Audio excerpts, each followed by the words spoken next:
సంవత్సరాల తరబడి ఎన్ని మందులు వాడినా మీ మోకాల నొప్పులు తగ్గట్లేదా? ప్రాణ పెయిన్ క్లినిక్ లో అత్యాధునిక చికిత్స. ఉత్తరప్రదేశ్ లోని మధుర నుంచి లోక్ సభకు పోటీ చేస్తున్న బాలీవుడ్ సీనియర్ నటి బీజేపీ నాయకురాలు హేమమాలిని హ్యాట్రిక్ విక్టరీపై ఫుల్ కాన్ఫిడెన్స్ తో ఉన్నారు. ఈసారి తాను 5 నుంచి 7 లక్షల భారీ మెజారిటీతో విజయం సాధిస్తానని చెప్పుకొచ్చారు.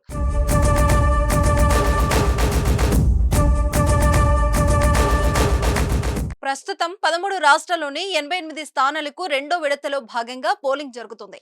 ఇందులో ఆమె బరిలో ఉన్న మధుర కూడా ఉంది. మధురకు తాను ఎంతో సేవ చేశానని, కాబట్టి ఎన్నికల్లో విజయం తనదేనన్నారు. కార్యకర్తలు బాగా పనిచేశారని, విజయంపై పూర్తి విశ్వాసం ఉందని చెప్పుకొచ్చారు. నియోజకవర్గంలో మీరు చేసిన అభివృద్ధి పనులు మిమ్మల్ని గెలిపిస్తాయా, లేదంటే మోదీ యోగి ఫ్యాక్టర్ పనిచేస్తుందా అన్న ప్రశ్నకు అన్ని సమాధానం చెప్పారు. ఉత్తరప్రదేశ్ లో రాష్ట్రీయ లోక్దల్ తో పొత్తు మరిన్ని ఓట్లను సంపాదించి పెడుతుందని తెలిపారు. మధురలో హేమమాలినిని కాంగ్రెస్ నేత ముఖేష్ దంగల్ ఎదుర్కొంటున్నారు. ఎన్నికల ప్రచారంలోనూ ఆమె చురుగ్గా పాల్గొన్నారు.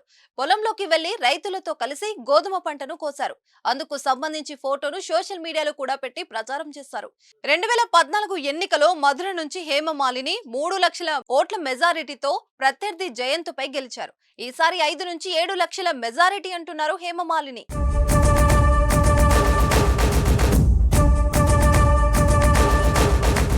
సుమన్ టీవీలో మీ పర్సనల్ అండ్ బిజినెస్ ప్రమోషన్స్ కోసం కింది నెంబర్కి కాంటాక్ట్ చేయండి.